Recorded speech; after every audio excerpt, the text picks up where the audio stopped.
So it's been a few years since I did my last what to look out for when buying an E34 5 Series video. When I made that video, we had not as nice of a camera, no mic, and I think just an overall all over the place sort of video. Years have gone by, the equipment's better, my knowledge has grown, and I've owned more E34s since then. So I feel like I am in a better position to give you guys a full-on buyer's guide for E34s. Everything you need to know and look for when you want to look to buy one of these cars. We're going to go around the exterior, look for common issues with the exterior. We're going to head inside, see what can go wrong on the inside, go for a drive, and later we're going to put this thing up on a lift and we're going to see underneath what to inspect if you're able to get underneath the car. I'm going to show you guys all the components that wear, what you need to be worried about, and all that stuff. So sit back, relax, get your notepad out because we're about to dive into the E34s like I never have on this channel. Using my own two cars, I'm going to critique these things as if I was buying one. We have a nicer condition car and we have a pretty beat up car. I know a lot of people don't really see it on the channel in a negative aspect, but I'm going to be showing you guys all the bad things about this baby for the sake of giving you guys some good information here. Just as a forewarning, this is just to show you guys the things that can go wrong with these cars and areas that need to be addressed. You're going to have to make the ultimate decision as to if you're having issues that will stop you from wanting to buy the car. Basically, how major each of these things I list off is to you. Some guys might want a concourse car, and we're going to talk about things like paint depth on the car to make sure it's original. Other guys might want a rusty beater, and you just want to make sure that you know what to look for to make sure it's going to be reliable and running good. So you will make the ultimate decision as to what car is good or bad and what things you'll allow versus not allow. So with that being said, let's get into it. So to start, we're going to start with the first thing that you're going to see when you go to check out a car, and that is the exterior, the paint work, the body work, rust, this and that. So to start, just like buying any car, I want to keep this video E34 specific, so take it with a grain of salt. But you know when you're going to look at a car, how does the paint look, right? You want to look around the car. So looking down the body of an E34, both sides, you want to look for dings and dents. You'll get a lot of dents usually in these areas, doors, just door dings. Then you just want to see, are the body lines straight, right? Is there bad dings, dents on the body lines? Those are harder to fix. PDR can fix nearly any dent you can see on any of these other panels.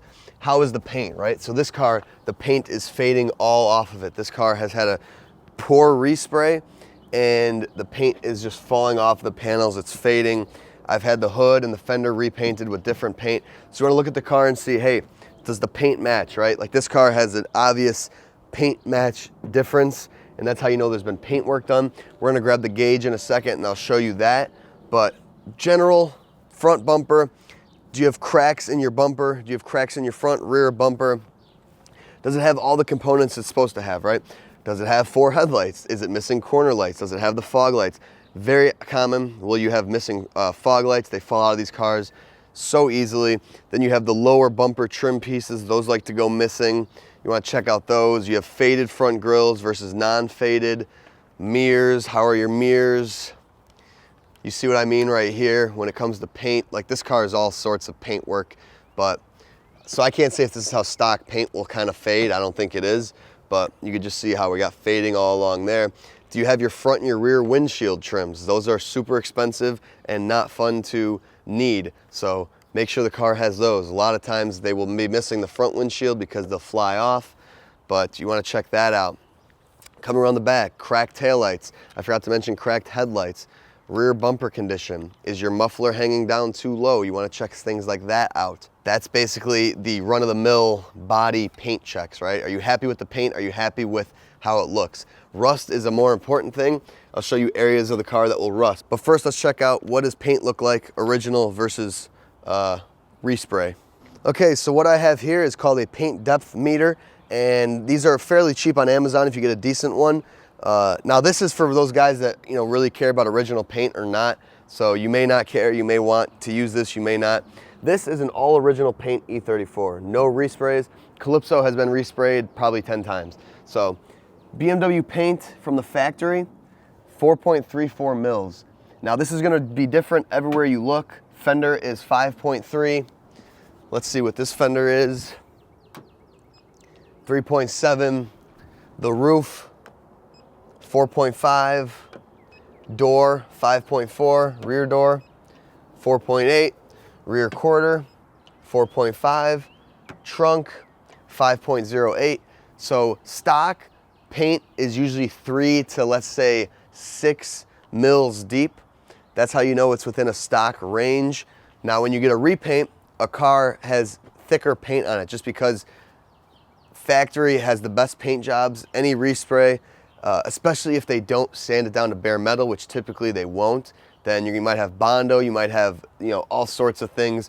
So the paint is typically deeper or thicker, you could say. So now, coming over to the Calypso, 9.32 on the hood. This fender, 14.79. You can already see we're way beyond what a stock paint thickness would be. This fender, 8.4. That's actually pretty thin. The roof, 8.9. This door, 9.09. These are actually pretty decent. Well, actually, this car's got faded paint, so like the faded paint, 6. Don't let faded paint confuse you with a respray or original paint, because when the paint's fading, it's technically getting thinner. My trunk, 7.5. 6.4 on the rear quarter.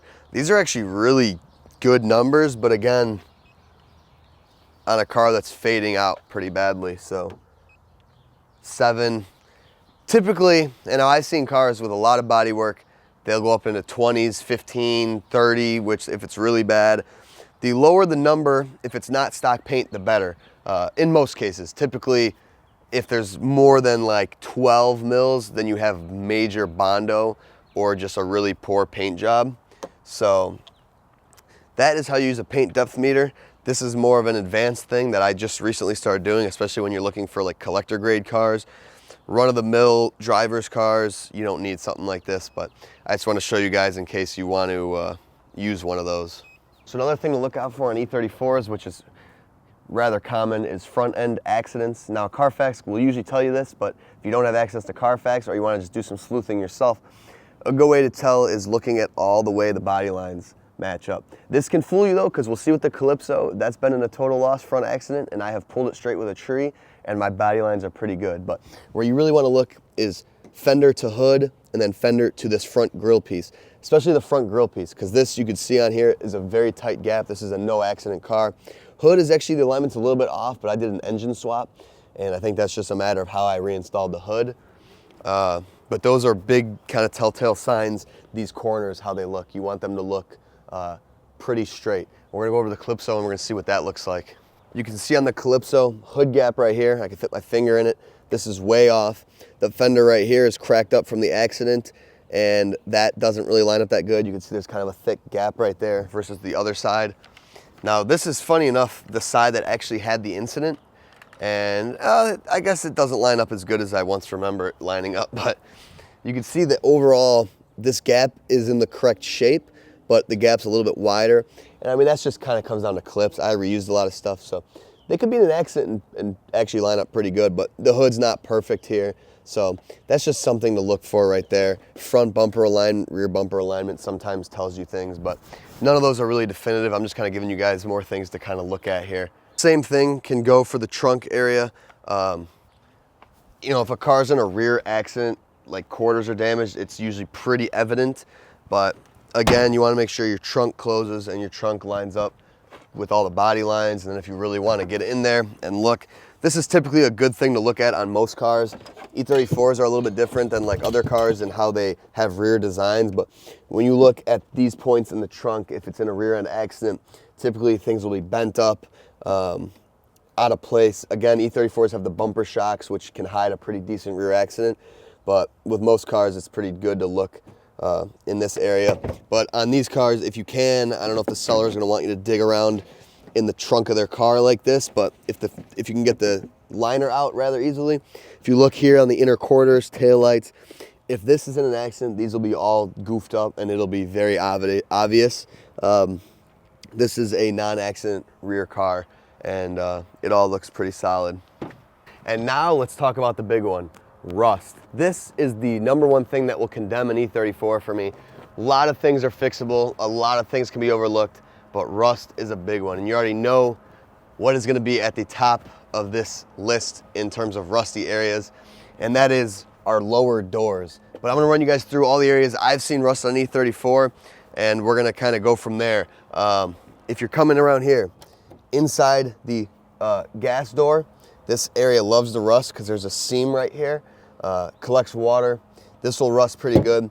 You can see here on the Calypso, we are getting some rust at that seam, some bubbles there, and then kind of maybe hard to see on camera, but some discoloration. So definitely rusting a little bit right there.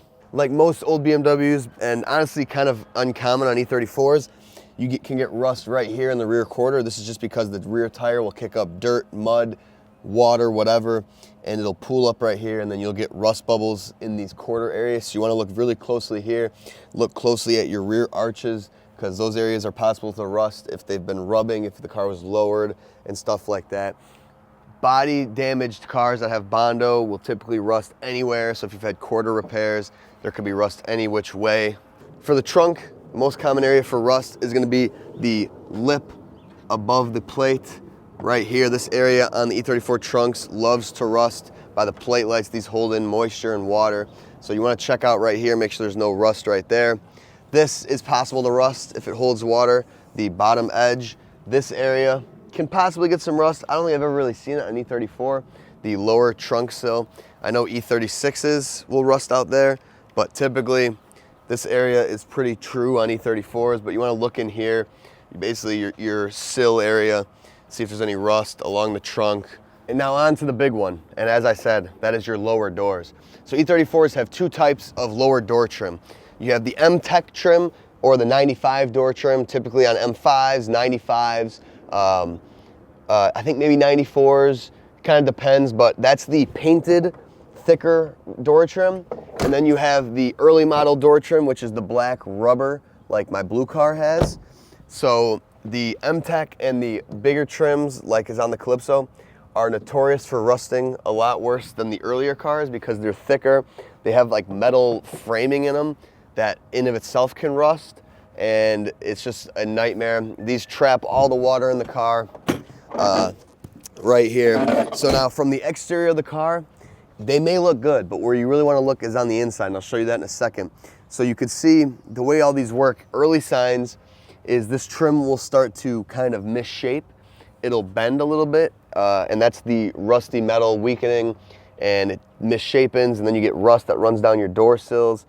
And that's obvious when the trim just goes bad, but then unfortunately that will transfer into your door, and then you get kind of 2 stages of door rust, and it's really hard to stop on these cars.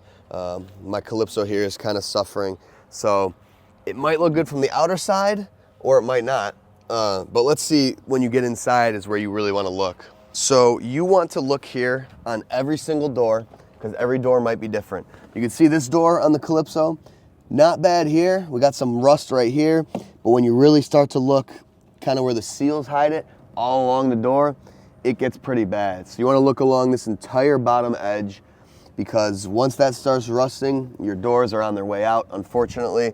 So this door looks good here, but really bad here. Once things get bad, then you'll get rust that transfers to the outside of the door. So you can see here, the rust that was caused by the trim holding in moisture has now led into the door, and now we are rusting up the door.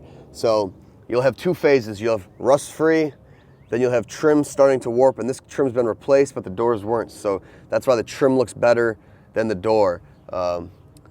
You'll get inner rust, early signs of rust, and then when things get bad, it'll transfer throughout the door into the exterior of the door, and then you're kind of too far gone, unfortunately. This is the blue car, so this is a car that has the earlier door trims, much less notorious for rusting, and you can see inside and out, you got no rust right there. It's totally dry, no issues along the entire bottom. So you just want to look here and make sure it's all good. Driver door on this car is actually developing a little bit of surface, so it's not bad, but you want to keep an eye on this. You want to make sure you always dry these out. keep them clean, keep them dry. So that's like early rust right there at the bottom. But again, it's got the earlier rubber trim, so that issue won't become as apparent as it would be on a car like this with the M-Tech trim. Now here's an example of really too far gone.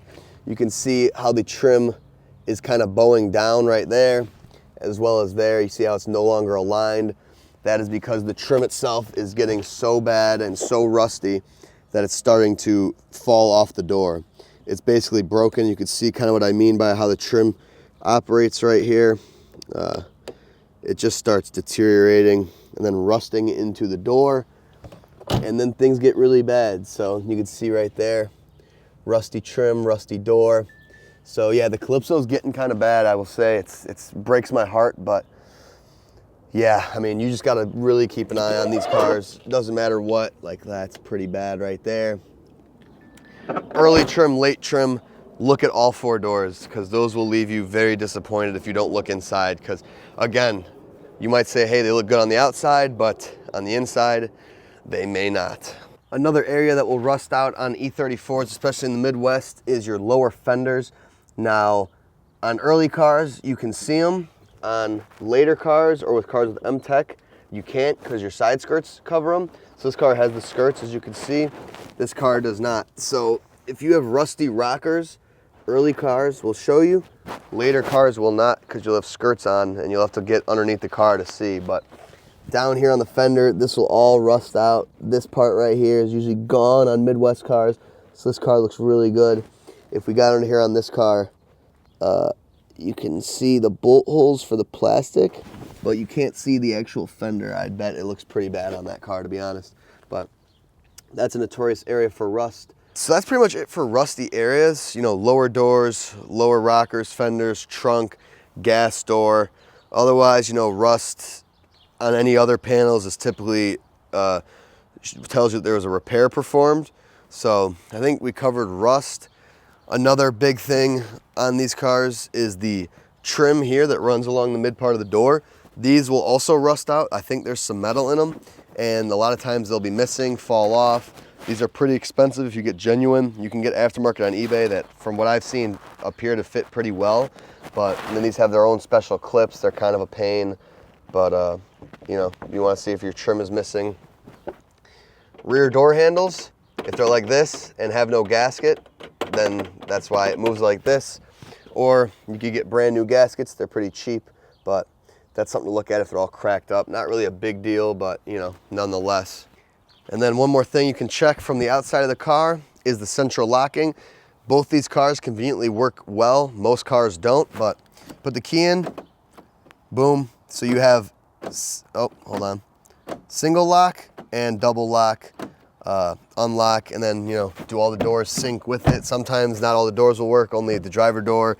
I think, honestly, that's a pretty confusing system to fix. Any car I've had that has had issues with that, I kind of just live with it. But nonetheless, something that you can check.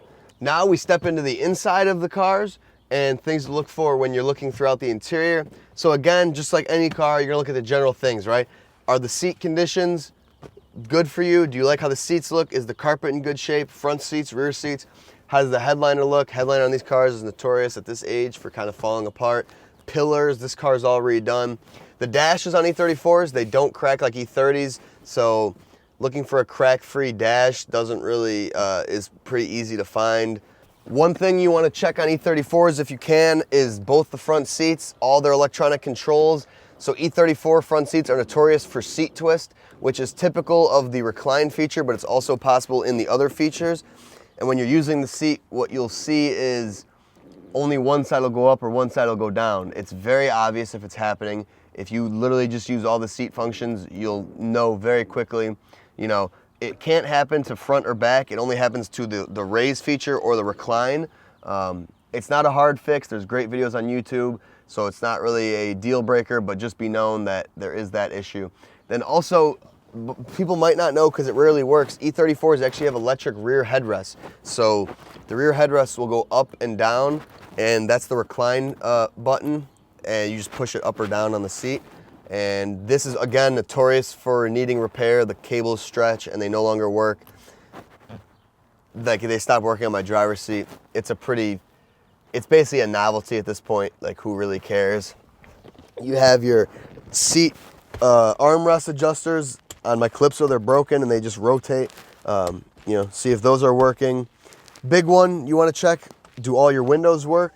You want to make sure the windows are working on this car. Front, rear. A lot of times rear will get slow or sticky just from not being used, but either way, it's good to check your windows. If the car has front windows that don't work and it has sunroof that doesn't work and stuff like that, it's typically your general module, so that's easy to check.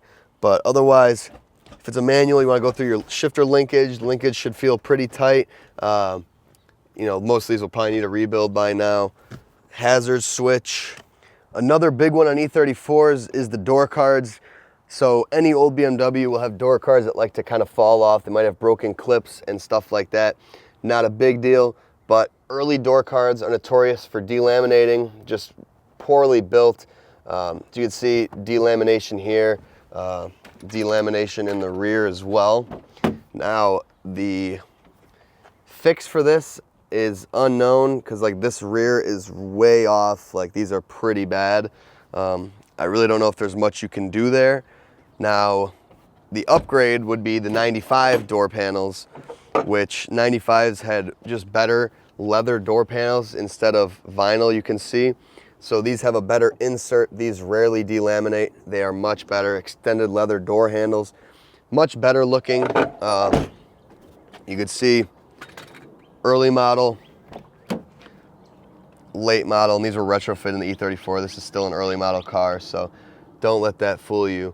Another thing, door seals, notorious for shrinking on E34s. You can either cut the bottom and kind of DIY it to fix itself. You could do E39 ones, or you can live with it. You can see we have a little bit of shrinkage right here. Let's see what they look like on the Calypso. Yeah, super shrunken. So especially warmer climate cars, they like to shrink. So there's fixes you could do here. I'm a little bit lazy, as you could see, but something you could also look at on the inside of your car. So when you're inside the car working with the functions, obviously check if your headlights, taillights all work. That's little stuff, but you do want to make sure that all of your interior functions work, and definitely the more important ones, right? Horn, turn signals.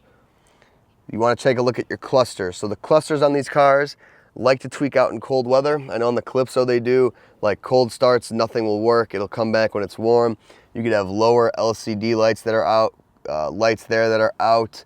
Nothing is a big deal there, but little things to check for. Now there is two codes or two things that I have had on damn near every E34, just to not scare you.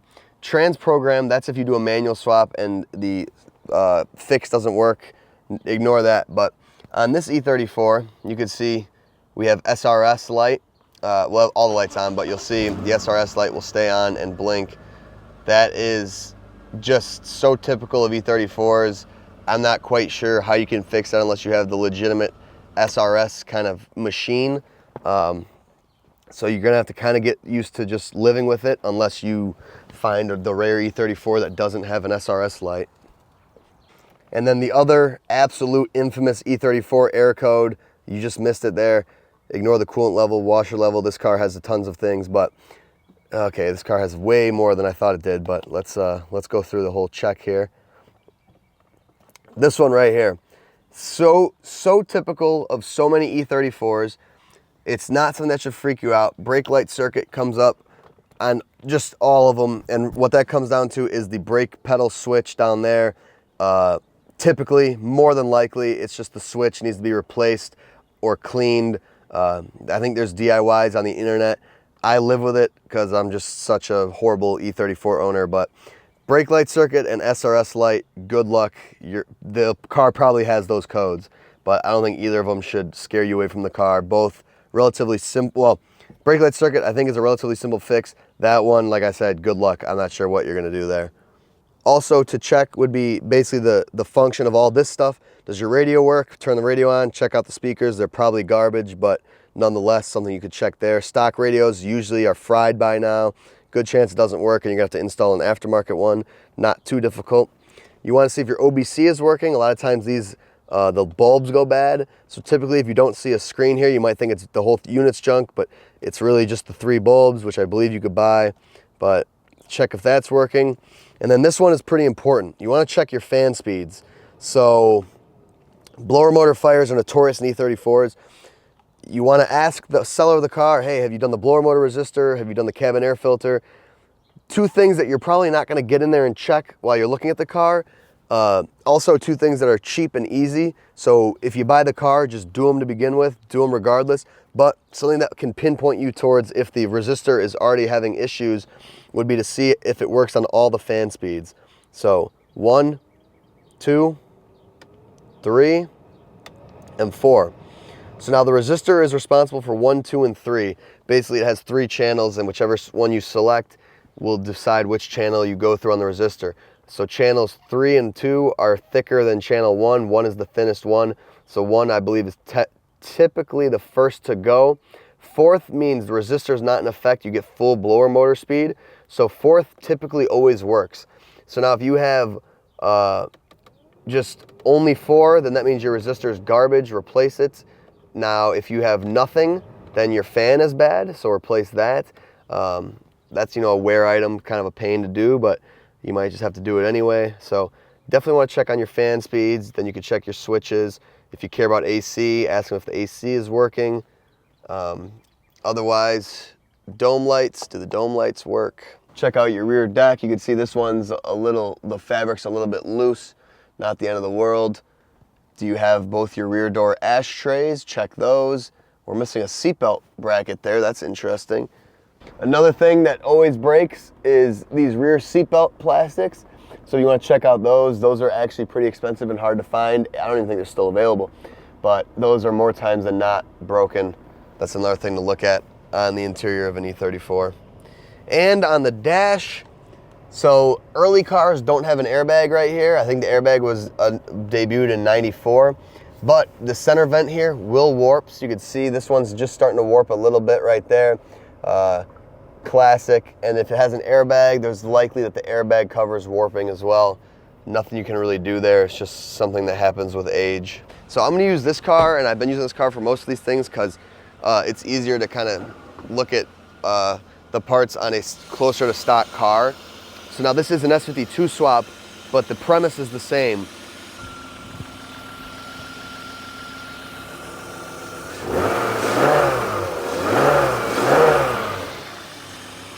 Give it a couple freestanding revs. That should kind of tell you, you know, any weird noises. So on an M50 with a Vanos, when you rev it, you don't want to hear any marbly noises from here. That means your Vanos is kind of failing.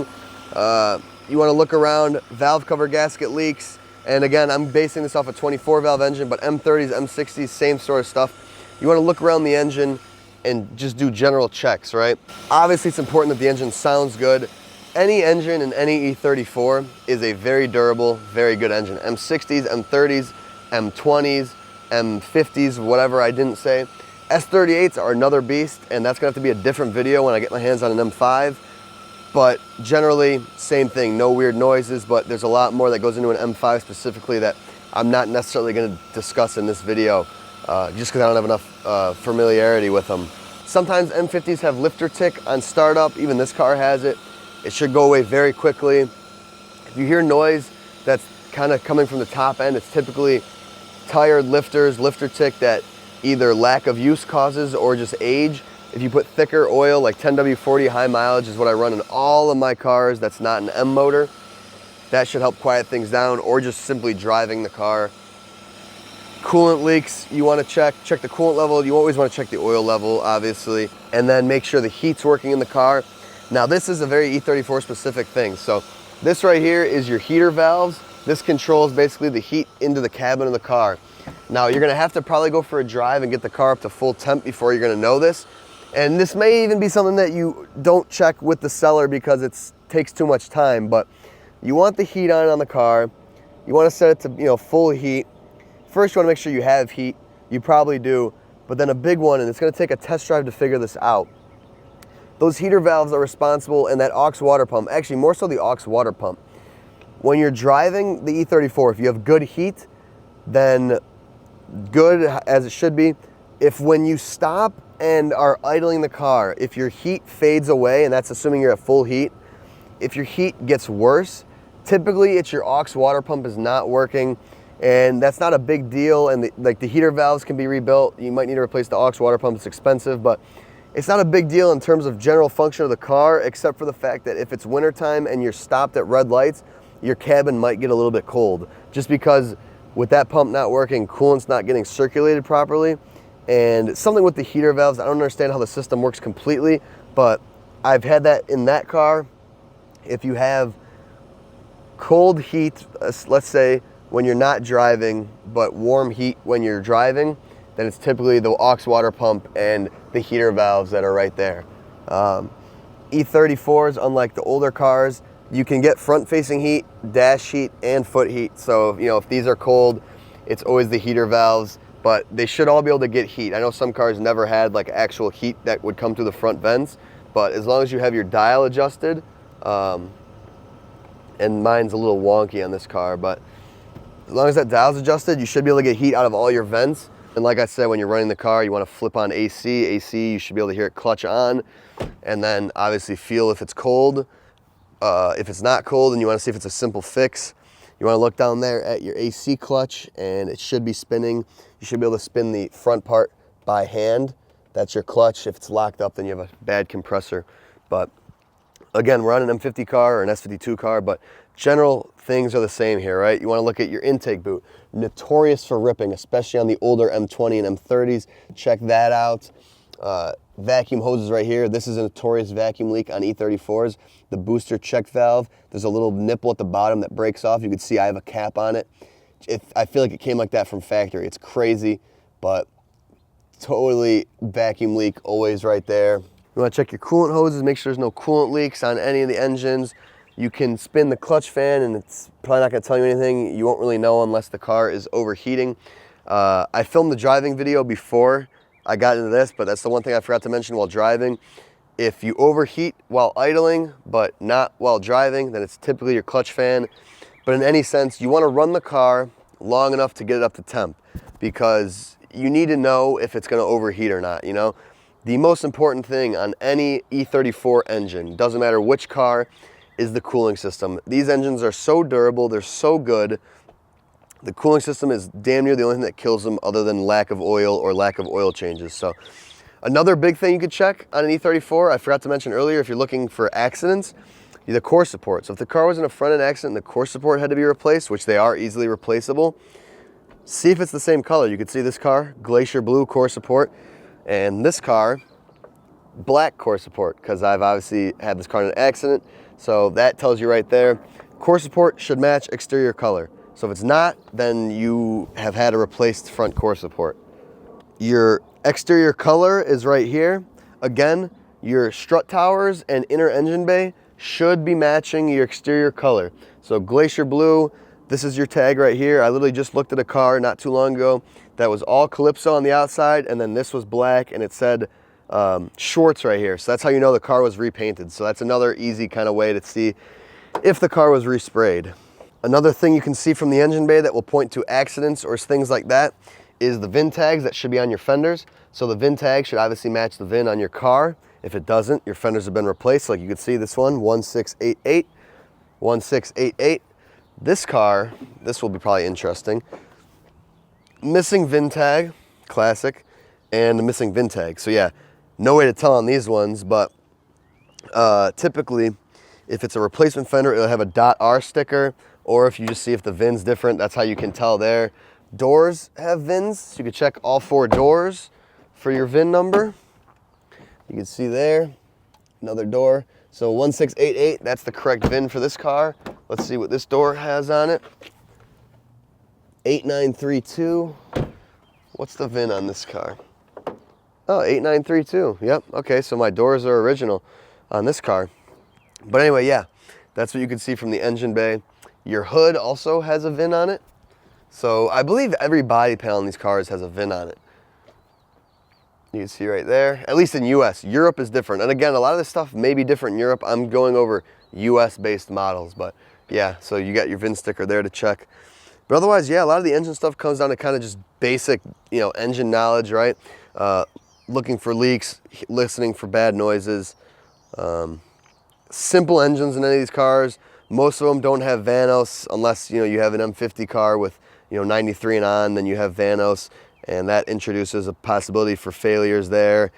Check engine lights. Obviously, you want to see if the car has any check engine codes. You can do the stomp test, which is where you push the accelerated pedal 5 times, moderately fast, so 5 times to the floor, and then the check engine light will blink, and then you got to read the codes there. If you don't know what I'm talking about, look up stomp test, and that'll tell you. So this is a lower mileage car. You can see we still got some play. That's a 90,000 mile car play. And now we'll go to, like I said, a 260,000 mile car.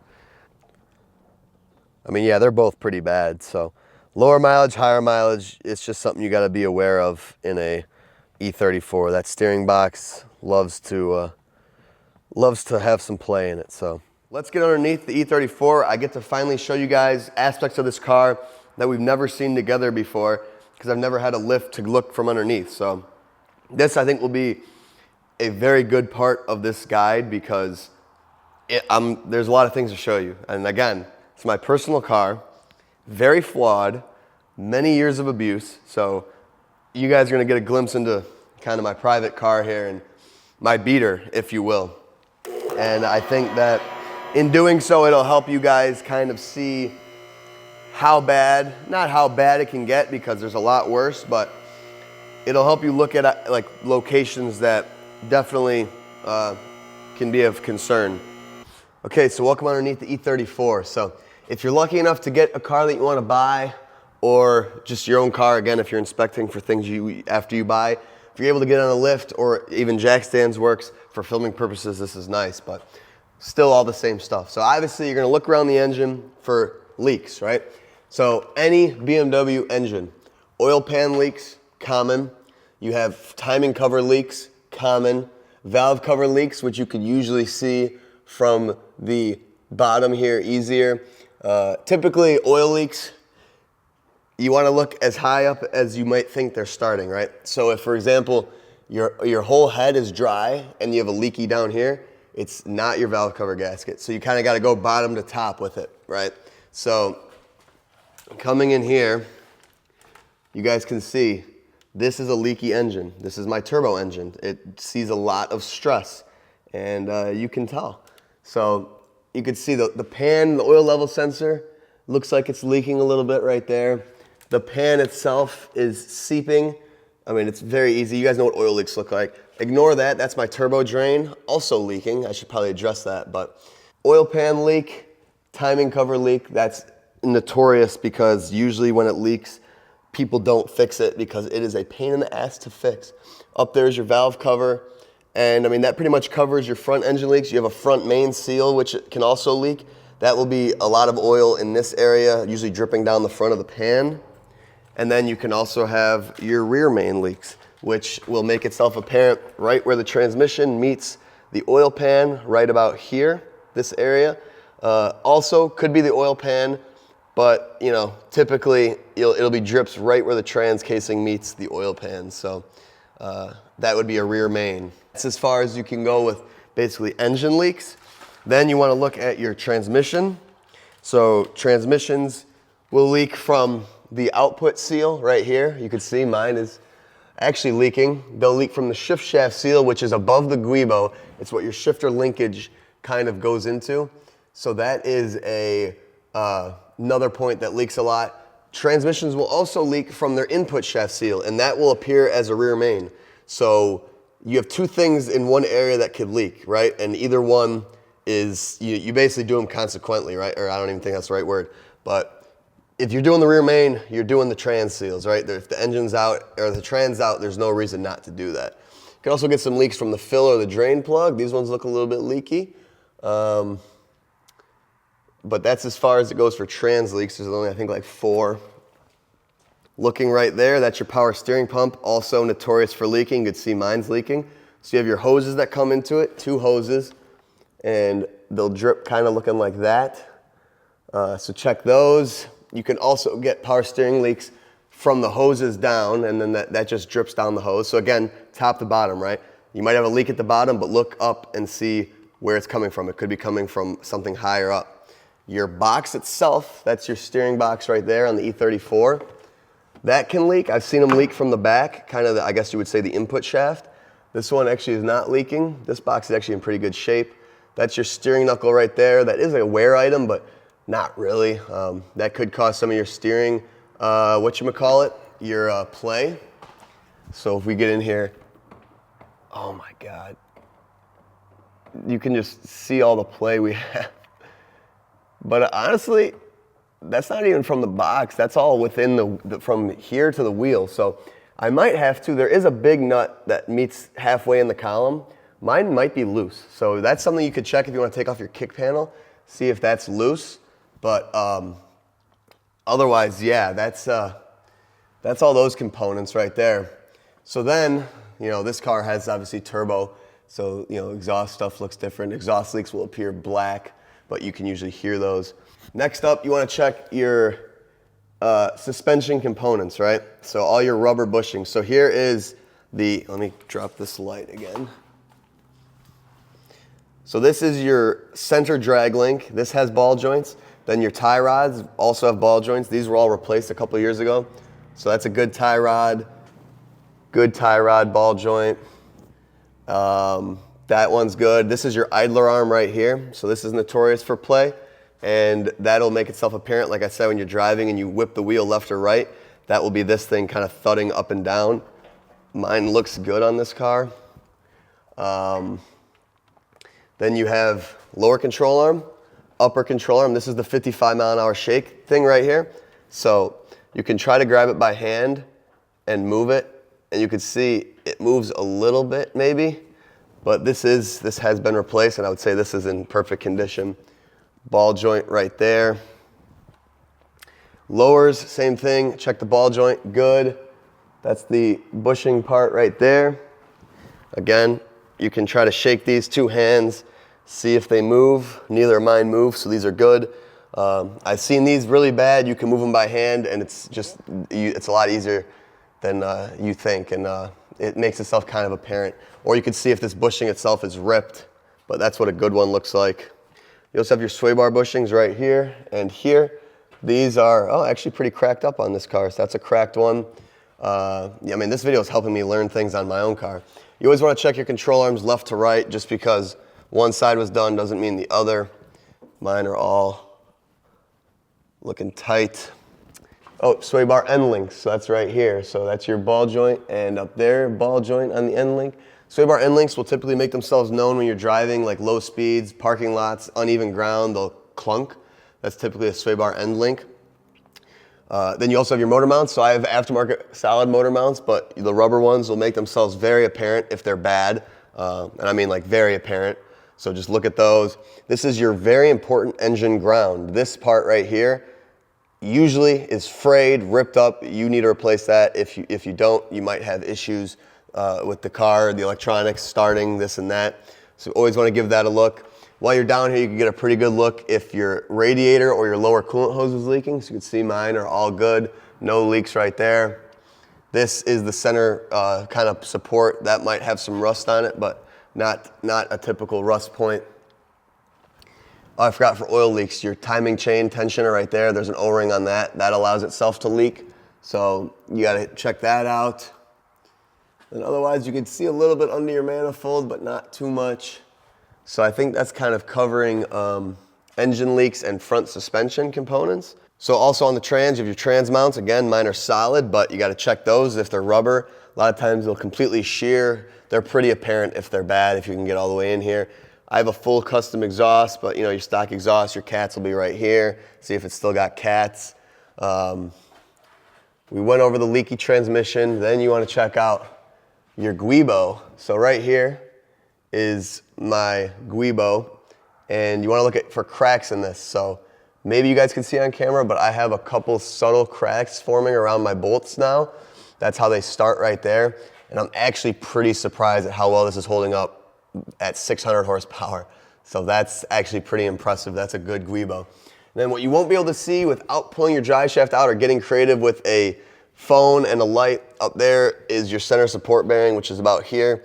That is notorious for going bad, and then you'll get all sorts of vibrations from your drive shaft and stuff like that. So if you can check it, go for it, but it might be kind of tricky. Up here is your shifter linkage.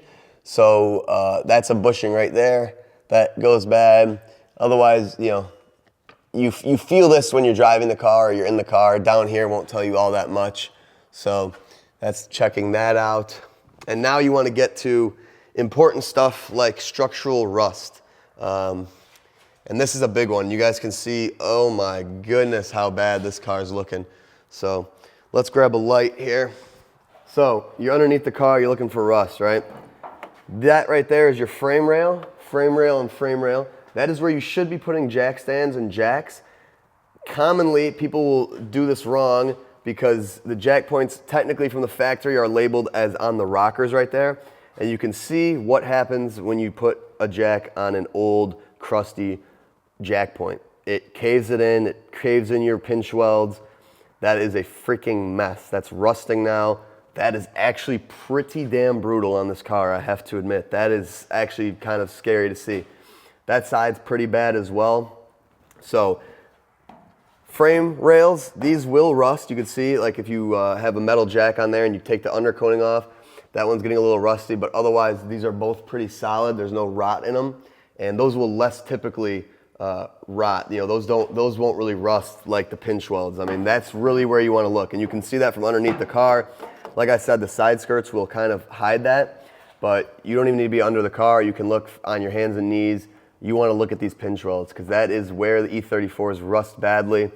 And I mean, you could see really bad on this car. And you want to follow them all the way along to the back of the car. So you can see there's the rear, another jack point right there. Typically that one holds up a little bit better than the front. So you can see, I mean, this car was jacked up very improperly for a long time, and it did a number on them, but you want to follow the pinch welds all the way back. That side's not too bad. It's still a little bit crushed, but that's where you'll get a lot of rust on these cars, at your pinch welds. The floors on E34s, you have these drains here that if they fall out or they collect water, that typically that drain hole will rust. So like this side, it's a little rusty, but it's not bad. But the floors on E34s aren't really a common worry. There's your rear points right there, or your rear kind of carpet drains. You know, these are pretty solid. E34s aren't like 70s cars. Oh, that's actually kind of soft. But yeah, they don't rot away, right? So mine are a little bit soft, but yeah, they're not necessarily a huge worry point. So also when you're following down the car, it's a good idea to take a look at your brake hard lines and your fuel hard lines. That's all these things right here that run along the car. So they run from the rear tank, rear brakes, all the way up to the front. And you know, you can see these get pretty rusty. So these lines are good. That's, I think, brake lines. These are fuel lines. So this is a bit of concern because that will eventually let go. But for the time being, it's good enough. As I say, you know, I know it's a buyer guys video and I'm kind of beating up my own car, but this is a car that I will drive into the ground. So a lot of this stuff should be addressed, and we'll see if I get to it. But I just want to show you guys kind of where to look. So that's your lines right there. There's another look at your rear jack point. And now we get to the rear of the car, the rear subframe. Your muffler will typically be right there.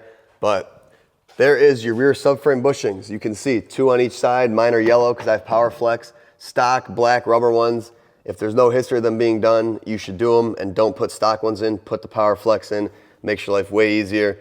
No added noise. There's no reason literally not to do that. It makes the install way easier. So you could check those right there. Then right next to those, you have your dog bones. That's what they're commonly referred to as, and you can see why they give them that name, because it looks like a little dog bone. So these are also notoriously blown out on E34s, and when they're bad, they're easily bad. The ball joints are all cracked, the rubber. You can move them by hand. So like, let's see if mine, yeah, no, mine don't move by hand. So really bad ones you can move by hand, and that causes a lot of the rear end kind of sway and sketchiness. So easy to kind of visually look at those. You can even look at them through the wheel well right there. You can see it's right there. Then you have rear sway bar bushings. These are good on this car. Check out the rubber condition on those. You have your rear sway bar end links. Mine are actually cracked pretty badly on each side, of course. Your R tabs are right here and right here. And if you can see those, it's actually kind of hard on this lift, but harder to see, harder to feel. You know, I don't know. That's kind of a hard one for me to, I don't think they've ever been done on this car. If you worry about them, I would drop the whole rear subframe and do everything, but that's one of those things that, I don't know, I've certainly neglected on my cars and I haven't really paid attention much, but your constant velocity joint, your CV on the drive shaft right there. It's not bad. You can see my LSD is, that's the play in the LSD, but the CV doesn't really have any place, so that's good. Now we're looking at our diff. So your front diff mount right here, I have a poly one. If it's rubber, again, look for cracking. Then you have your two side ones, which are right here. Can't really see. Right there, and again on this side. And those, again, you look for cracking. So let's see, can you see? Yeah, right there. So I think mine are a little cracked up on this car, but not bad. So that's your diff mounts. And then you have your rear kind of subframe diff mount, which is right up in there. Hard to see, but mine's brand new. That, again, look for cracking. And if your diff clunks, that's probably the cause. Looking at diff leaks, you can see I have a leaky rear diff. Not from the fill plug or the drain plug, but from the actual where the head of the, or from the body meets the cover. So you can see right here, this is leaking. I really need to address that because it's been like that for a long time. So easy to spot leak right there. Your diff can also leak from the output flanges. So right here and right here, you can see mine, no leaks, perfectly dry. And the diff can also leak from its input shaft seal, which is the biggest pain of them all because you got to drop the diff. It's got a set preload. You could actually ruin your diff replacing that seal, but mine is dry on this car. And then, which you guys are going to laugh at me, but if you look at your axle condition, so you want to look at your boots. So this boot's perfectly fine. This boot, torn. And it's been torn for a long, long time. Same thing on this side. Check that boot, good. Check this boot, very torn. Tried to tape it. Tape didn't work, and in case anyone questions this, I have been putting down 550 wheel horsepower through these axles for 5 years, and they have not given me any trouble. So to think, oh my God, your diff, you know, or your axles, frickin', what are they called? Your axle boots, oh my God, they're ripped. Yeah, well, I don't know how much that matters because these axles, unless they're just factory freaks, have been holding up just fine. That's not to say you shouldn't check those. I have so many axles, I just need to stop being lazy. You'll notice this is one of my lazier cars, right? I just kind of beat the crap out of it. And it has not failed me, so knock on wood. But that's all your kind of rear drive components. And then up here is your fuel filter. So it's all the way back here, and I replace this once a year on this car because it's a turbo car. But you could look at this, see if you could find a date on it. If it looks old, replace it. And then your fuel lines that go in and out of it, these are notorious for cracking and leaking just out of the blue. So check those. You might want to replace those just preventatively because good chance that they are cracked. You have your rear, can you see it right there? Rear lower shock mounts. You got to make sure that that is not slipping out of the seat. Like a lot of people have had that issue. And then your shock collapses on you, and it's pretty sketchy. So you want to check those out. Make sure those are seated, if you have coilovers or not. I think it's more of an issue with coilover cars. Rear soft brake line, you want to check the condition of those right there. Mine are actually pretty old. They should probably be done. Then your brake hard lines, see if those are rusting away. Only really bad cars will have those rusting. And then last but not least, from underneath the car, check out your fuel tank and your gas tank straps. These are, again, notorious for breaking and rusting. You can see this one's getting pretty rusty, but it's still holding it down. So your gas tank can pretty much fall out of your car if you don't monitor these. And you know, the Midwest cars typically need strapped. I got lucky and mine are good, but definitely an important thing to check. You could look at these from the back underneath your gas tank straps. These are big rust points on this car. Then up in there, you can see kind of the rear bumper carrier. Not too bad, a little rusty, but something to look at. And yeah, that's pretty much it underneath the E34. I think we covered everything. I feel like that was a good coverage. So as this video has showed us, that Josh needs to do some maintenance on his own car because this thing is leaky and neglected. So we'll be getting there, but I believe I covered everything. If you guys think I missed anything, please let me know. A lot of this, again, is just true to any car you're looking at, so you guys probably have an idea what to look for, but just a couple things that I wanted to point out too pertaining to E34s in general.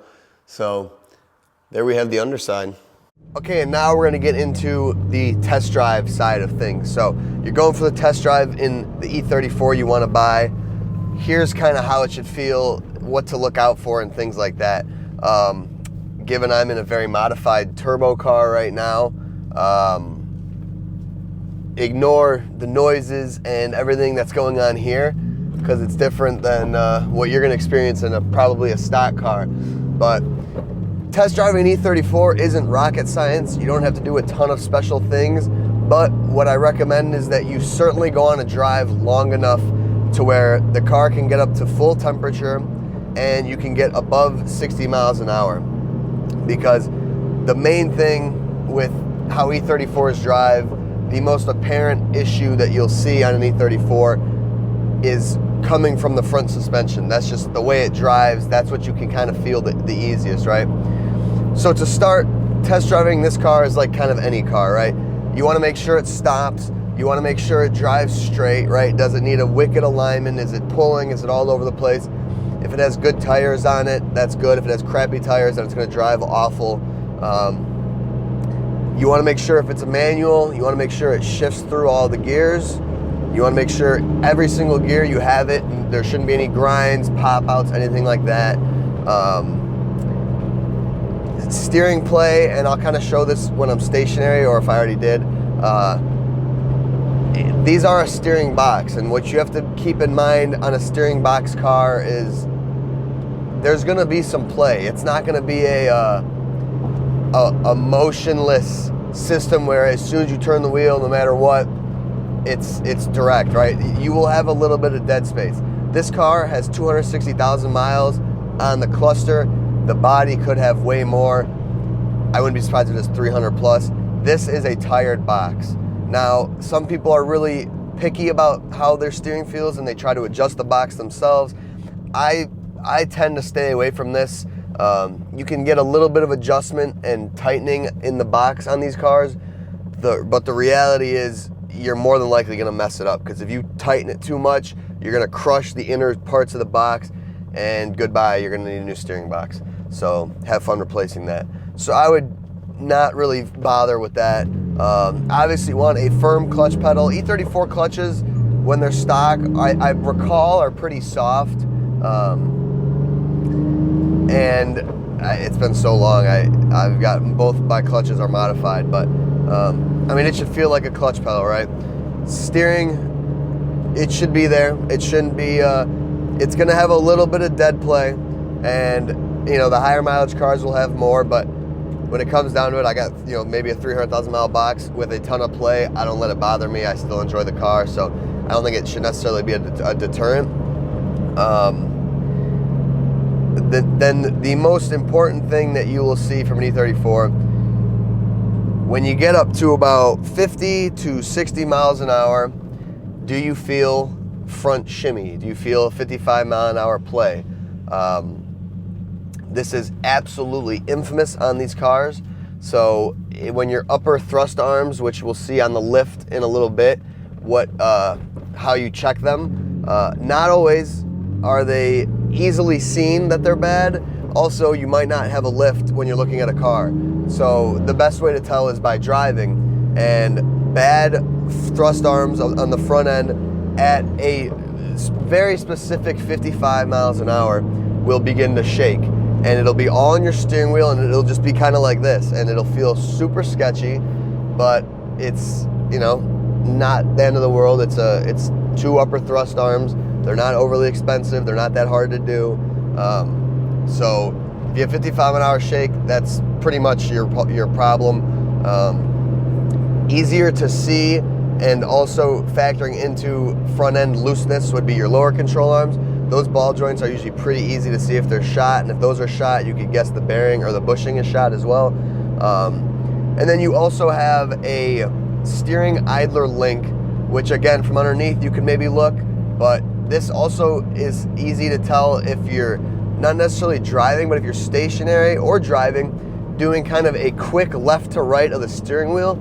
If your idler arm or any of your steering components are bad, that will cause like a quick little clunk. And I'm gonna try to show this in the blue car if I remember. That car has a bad idler arm, and when you kind of yank the wheel left to right, you hear the thud coming from that idler arm. These cars also have steering nuts that can come loose and cause some play, but those won't be accompanied with the same thud that a worn out front steering component will feel like. Also though, boxes do have backlash, and your box can also develop not really a kind of a clunk, and that's going to be coming from obviously where the steering box is. So that's not to be confused with a bad component. That could also just be a old power steering box. So that's kind of the heart of your front suspension. Rear suspension, I think it's going to take a lot more experience and seat time with an E34 to tell if it's good or bad. You know, you got dog bones, which are the easiest visual to check. When those are bad, you'll have kind of a floaty rear end feeling. Those trailing arms, subframe bushings all give you the same feeling in the rear, which is kind of just a floating or a self rear steer feel, which is kind of like if you're on a curve and you hit a bump, you'll feel the rear end of your car kind of jump up and into the corner, which is hard to explain, but if you've driven a E12, E28, or an E34 with really bad rear suspension components, you'll know exactly what I'm talking about. It's a very scary feeling when you're on a highway and in a curve at higher speed and your rear end kind of jumps out from underneath you. So a lot of those I think are visual components in the rear. Again, they're kind of hard to feel, I will say, because I've driven 20 plus E34s of various conditions, and I've never really been able to pinpoint on any given car, oh, that's got bad rear subframe bushings or something like that. But those are things you should probably replace anyway. I will say R-tabs, personally, never replace a set on this car or the blue car, any car. I hate to say it, but even when they're tired and old, they don't really create that big of a like feeling in the car's drive. Like it's hard to say. I know that sounds kind of stupid, but like, you know, an E36 or an E46 with those R-tab designs, when they're bad, you will know. On these cars, when the R-tabs are bad and tired, I've never really been able to tell. So, yeah, furthering into the rear suspension. Then obviously suspension when you're driving, you know, if it's hitting bumps like a brick, probably got bad shocks. I would say if the car's on stock shocks, they're all blown. No ifs, ands, or buts about it. I will say with E34s, especially the V8 cars with more torque, I have had a V8 car with bad U-joints in the drive shaft, and those show themselves basically when you're accelerating in first and briefly in second, depending on how bad they are. Like my old 540, first gear, acceleration, a very distinct shake vibration from the rear of the car. That's basically your U-joints or your CV is bad. It could be either one. You know, I think you could buy new CVs, though they're expensive as hell. U-joints, you're kind of going to be looking for a new drive shaft. But I would say those are rare things. And then otherwise, like I said, basic things I don't really want to get into. Your car should be able to rev through all the gears.